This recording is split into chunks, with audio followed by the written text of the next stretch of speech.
Twelfth class biology. हमारा topic चल रहा था रिप्रोडक्शन का 4th चैप्टर।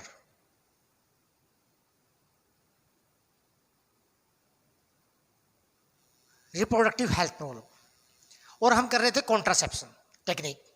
अब है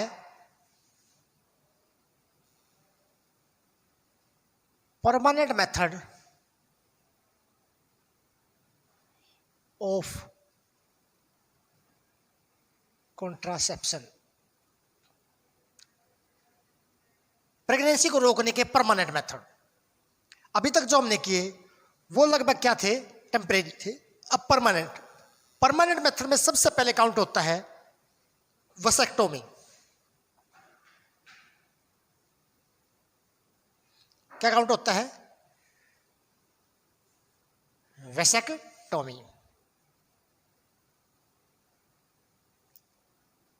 वसेक्टोमी क्या है? देखिए,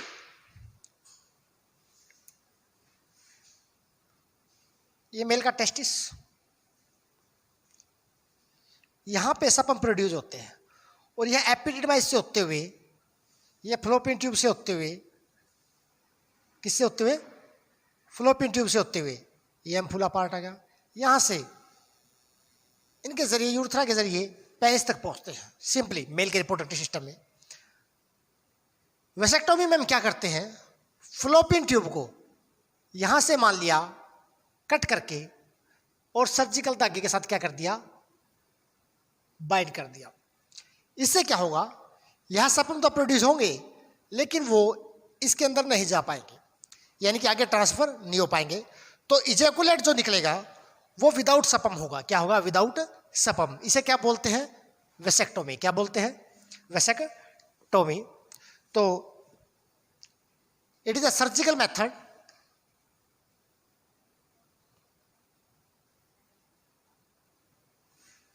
और इसे स्टरलाइजेशन मेथड बोलते हैं। क्या बोलते हैं? Sterilization method in case of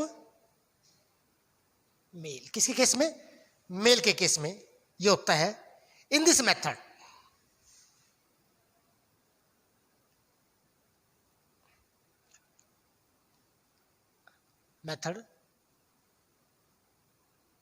both the end of the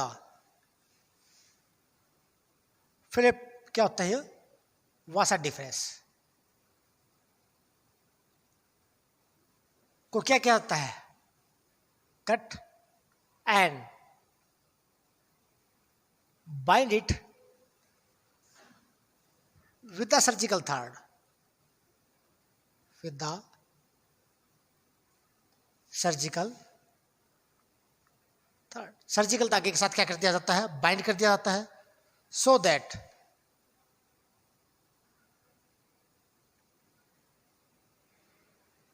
ejaculate do not contain any sapum।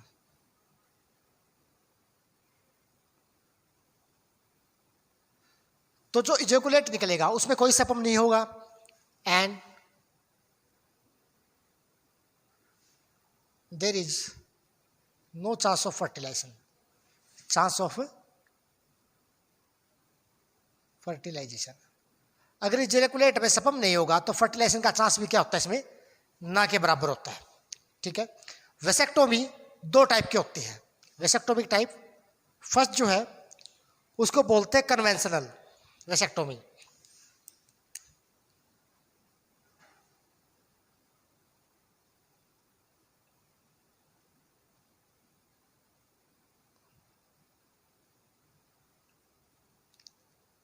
और सेकंड होती है नो स्कैल्प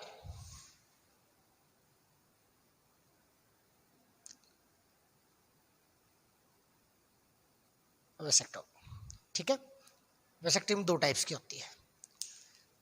तो वेसेक्टोमी क्या है? वेसेक्टोमी नॉर्मली वो मेथड है जिसमें वासा डिफरेंस कट के आता है। किसको कट के आता है? वास डिफरेंस को। ये तो था मेल में। अब आते हैं फीमेल में। फीमेल में क्या है? फीमेल में जो परमानेंट मेथड होता है उसको बोलते हैं ट्यूबेक्टोमी। क्या बोलते हैं? ट्यूबेक्टोमी।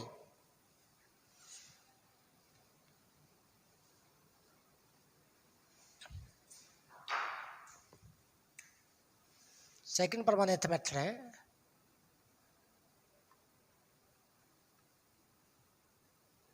ट्यूबेक्टोमी। ट्यूबेक्टोमी क्या है? It is a surgical method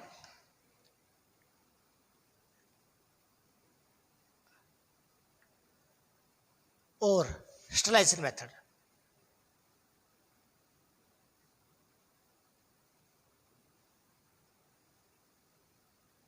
in case of female. किसके केस में? फीमेल के केस में क्या है? स्टरलाइजेशन का एक तरीका है या सर्जिकल तरीका है। इसमें क्या क्या आता है?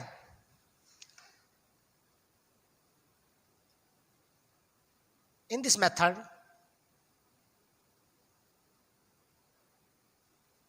बोथ साइडेड, जो दोनों साइड के क्या होते हैं? फ्लूपियन ट्यूब।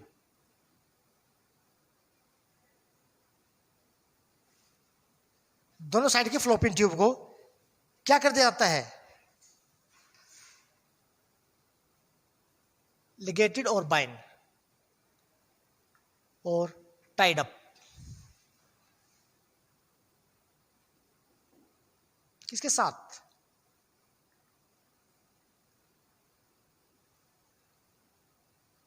Surgical third. दोनों तरफ से फ्लोपियन ट्यूब को बंद कर दिया जाता है। इससे क्या होता है? So block the passage of ovum to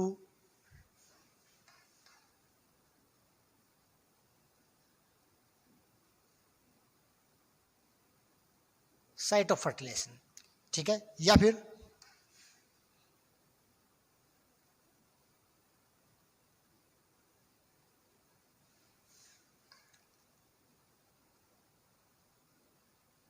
न तो सपम पहुंच पाता वहां पे जहां पे फर्टिलाइजेशन होनी होती है और ना ही ओव्यूम पहुंच पाता। जिस तरह फीमेल का रिप्रोडक्टिव सिस्टम ये था।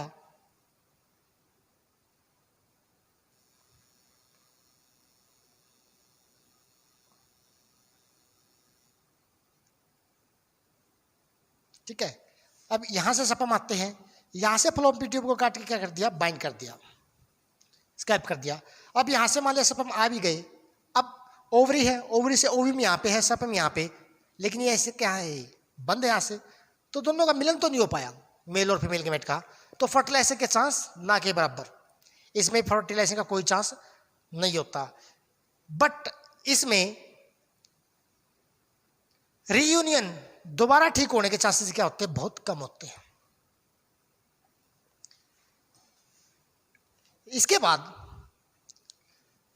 कॉन्ट्रासेप्शन के बाद आता है infertility. Infertility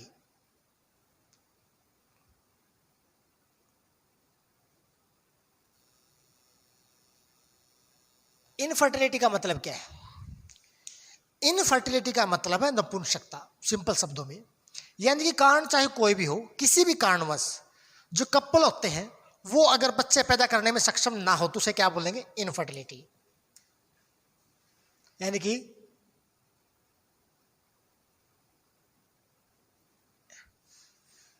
inability to bear children,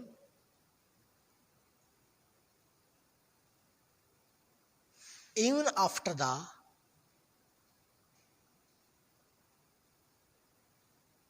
unprotected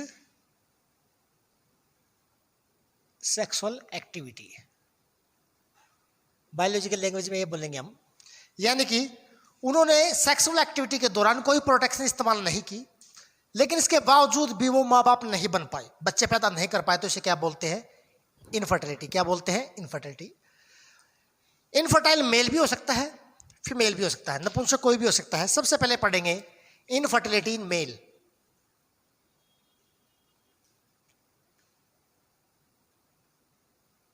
infertility in male. Mail में इनफर्टिलिटी क्या होती है? अब मेल के अंदर ये कह सकते हैं हम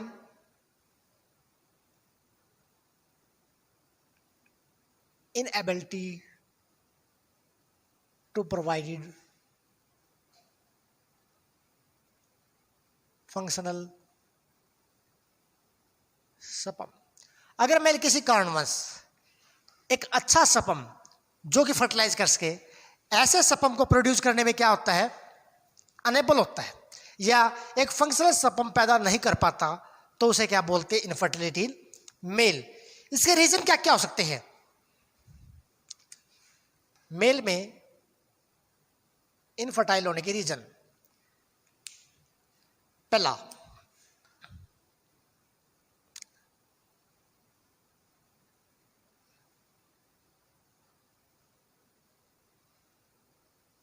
लो fructose content in semen,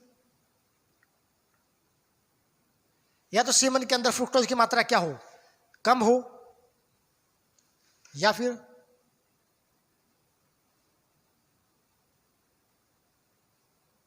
high viscosity of ejaculate, या जो इजेकुलेट निकलते हैं, जो वीर्य निकलता, जो सीमन निकलता है, वो ज्यादा विस्कस है, या फिर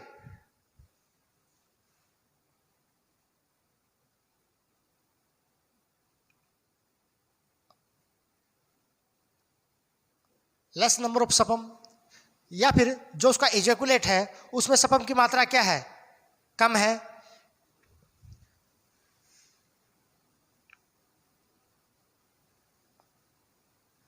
एल्कोहलिज्म, शराब पीने के कारण भी ज्यादा मात्रा में अगर कोई शराब का सेवन करता है तो वो भी क्या करती है, सपम काउंट को क्या करती है, कम करती है।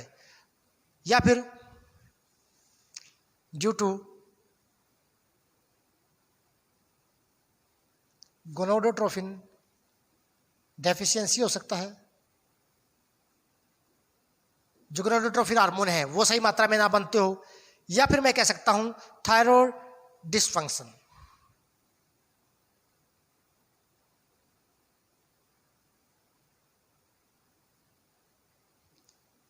या थायराइड डिसफंक्शन ये भी काम ना करे तो भी ऐसा हो जाता है। एक मैंने बीमारी बताई थी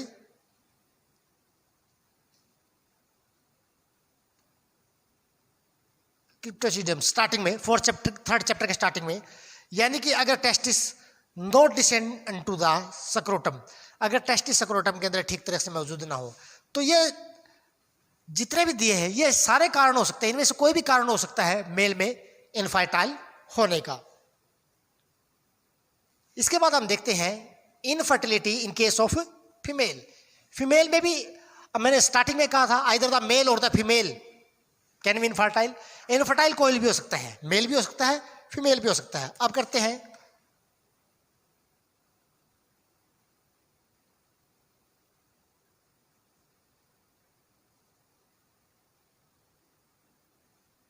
इनफर्टिलिटी इन फीमेल। अब फीमेल में इनफर्टिलिटी किस कारण हो सकती है, यानी कि हम वही लिखेंगे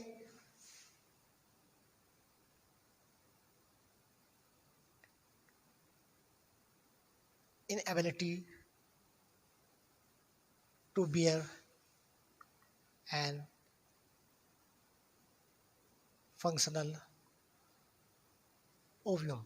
अगर किसी कारणवश कोई फीमेल एक फंक्शनल ओव्यूम का निर्माण नहीं कर पाती, एक अच्छे ओव्यूम का निर्माण नहीं कर पाती, तो उसे क्या बोलेंगे, इनफर्टिलिटी इन फीमेल। अब फीमेल में इनफर्टिलिटी का क्या कारण हो सकते हैं,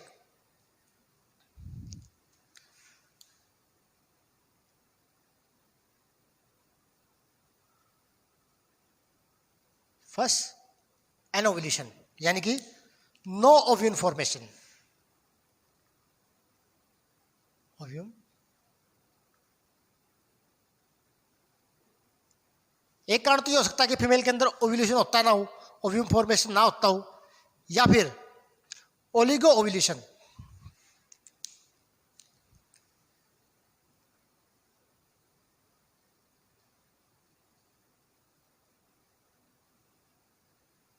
ओलिगो ओव्यूलेशन का मतलब क्या होता है, deficiency ovulation due to defective hormone.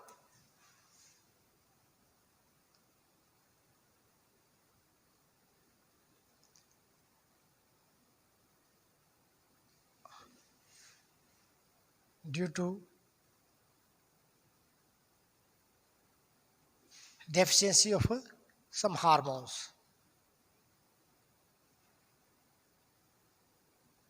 Ovulation का मतलब क्या होता है? ग्राफिन फॉलिकल से ओव्यूल का रिलीज होना, वो रिलीज ना होता हो किसी हार्मोन की डेफिनेशियंसी के कारण, या फिर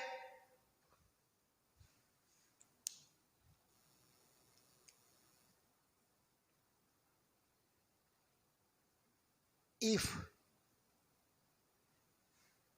जो फिम्बराई है,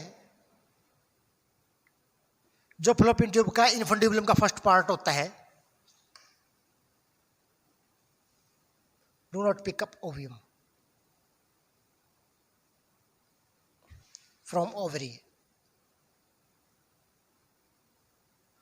वो जैसे उंगली जैसी संरचनाएं होती है जो मूवमेंट करती है और जो ओवरी से ओवियम को पिकअप करती है, वो मूवमेंट ना करती हो। अब वो मूवमेंट नहीं करेगी तो सब ओवियम को पिकअप नहीं करेगी। कहां से? ओवरी से। इस कारण भी फीमेल क्या हो सकती है? इनफर्टाइल हो सकती है। अब आता है कुछ मेडिकल टर्म है,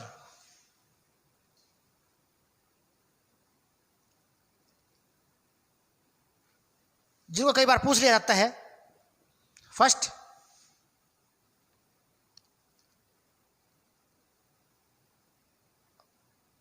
ओलिगोस्पर्मिया।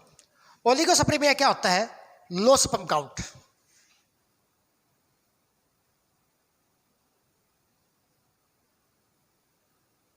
अगर स्पर्म की मात्रा क्या हो? कम हो इजेकुलेट के अंदर। इसके बाद है एस्थीनोस्पर्मिया, एस्थीनोजूस्पर्मिया।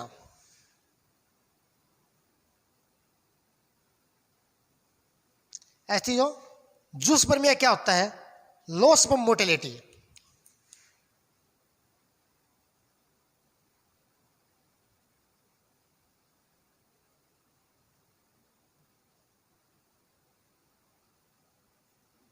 यानी कि स्पर्म की जो मूवमेंट होती है, जो मोटाइल नेचर होता है, वो ठीक ना हो, उसमें कमी हो। एक होता है एजोस्पर्मिया। तीसरी टर्म होती है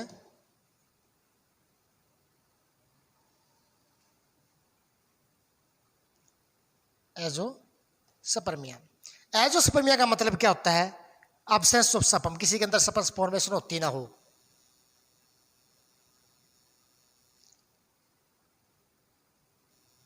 sperm formation means sperm produce ही ना होते, उसे क्या बोलेंगे? एजोस्पर्मिया। नेक्स्ट अपना इनफर्टिलिटी के बाद MTP, medical termination of pregnancy. Board के हिसाब से बहुत इंपॉर्टेंट टॉपिक है MTP. MTP means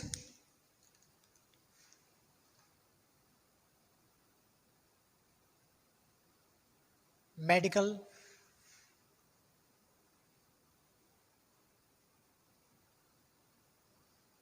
termination of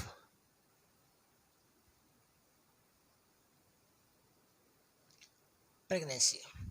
यानी कि डॉक्टर की मदद से, अपनी इच्छा से अपने डेवलपिंग फीटस को गिरा देना। नॉर्मली एमटीपी को बच्चा गिराना नहीं बोलते, अबॉर्शन ही बोलते हैं। क्या बोलते हैं? अबॉर्शन भी कह सकते हैं। मेडिकल टर्मिनेशन ऑफ प्रेगनेंसी क्या है?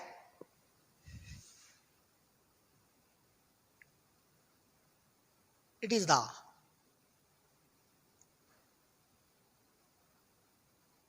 Voluntary removal, voluntary removal of, voluntary मतलब अपनी इच्छा से रिमूव करना। किसको?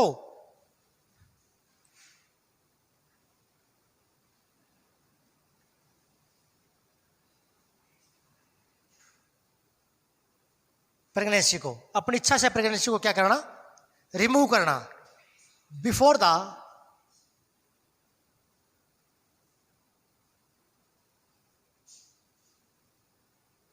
Completing the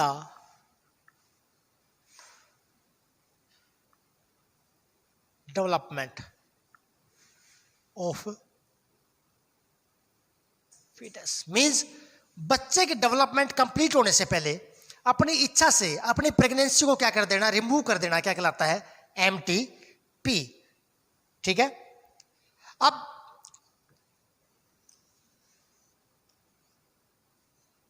under pregnancy act 1971 के अंदर एक प्रेगनेंसी एक्ट बनाया गया था कि एमटीपी इज डन, कि एमटीपी आप क्या कर सकते हो, MTP is done up to 20 weeks, कि कोई भी अपनी इच्छा से 20 हफ्तों तक का बच्चा क्या कर सकता है, रिमूव कर सकता है, यानी कि टर्मिनेट प्रेगनेंसी कर सकता है, but it is safe up to 12 week. लेकिन एमटीपी करना सेफ कब तक होता है, 12 वीक तक क्या होता है, सिर्फ सेफ होता है। अब एक पॉइंट है, in all over the world, पूरे संसार के अंदर लगभग 40 to 50 मिलियन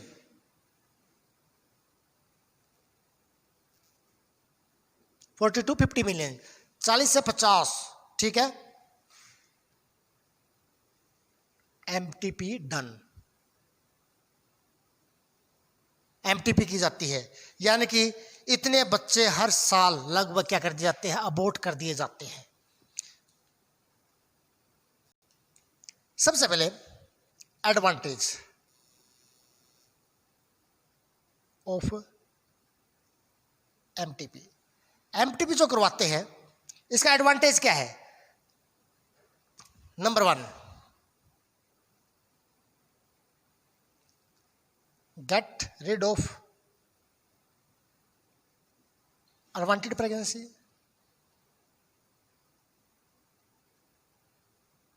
एक तो अनचाहे बिना इच्छा के अगर कोई प्रेगनेंसी हुई है तो उससे छुटकारा मिल जाता है। दूसरा,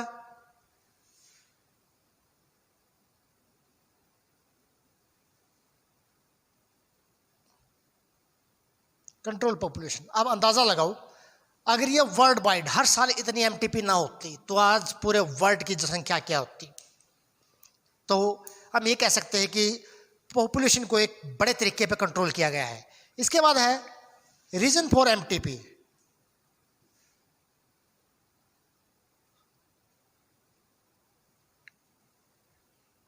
एमटीपी करवाते क्यों हैं। First,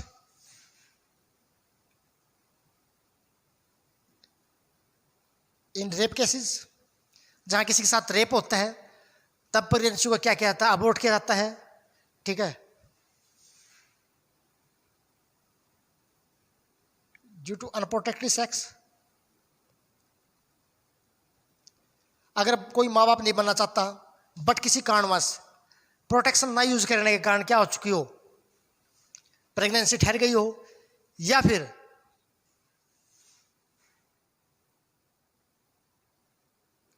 either done when we can save one mother fetus, या फिर डॉक्टर कई बार अपनी फिल्मों में सुना होगा माँ और बच्चे में से एक कोई बचा सकते हैं, तब मर्जी हो जाती है एमटीपी में कि हम किसको बचाएं, यानी कि हम चाहे तो अबॉर्ट कर सकते हैं। लेकिन इसका सबसे बड़ा डिसयूज है एमटीपी का, क्या है, डिसयूज, मिसयूज कह सकते हैं हम ऑफ एमटीपी। वो मिसयूज क्या है, कई बार भ्रूण हत्या कह सकते हैं हम, यानी कि हम ये कह सकते हैं MTP is being misuse either to abort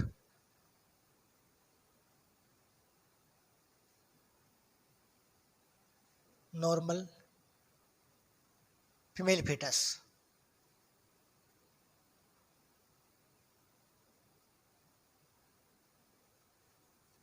ठीक है।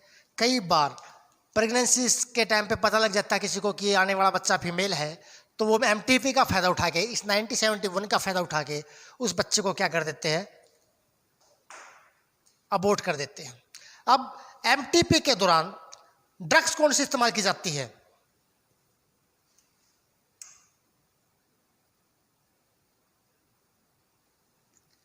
एमटीपी के दौरान कौन सी ड्रग्स यूज की जाती है?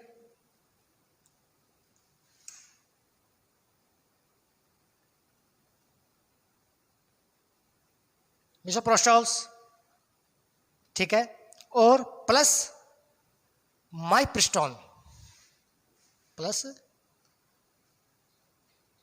माइप्रिस्टोन, इसका इफेक्टिव कॉम्बिनेशन, इफेक्टिव